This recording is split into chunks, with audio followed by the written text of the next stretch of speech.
This 5-minute solution will show you how to eject water using shortcut on iPhone. In order to eject water from your iPhone using shortcut, we need to download the shortcut first. To do that, open your browser and type eject water shortcut. Open the first link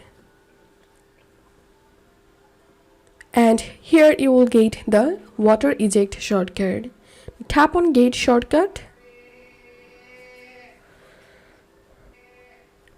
add shortcut.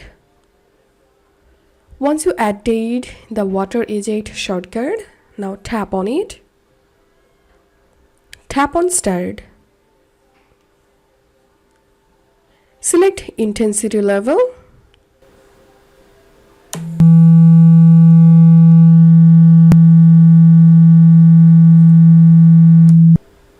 And your water will be ejected. That's how you can do it. If you find this video helpful, don't forget to subscribe 5-minute solution.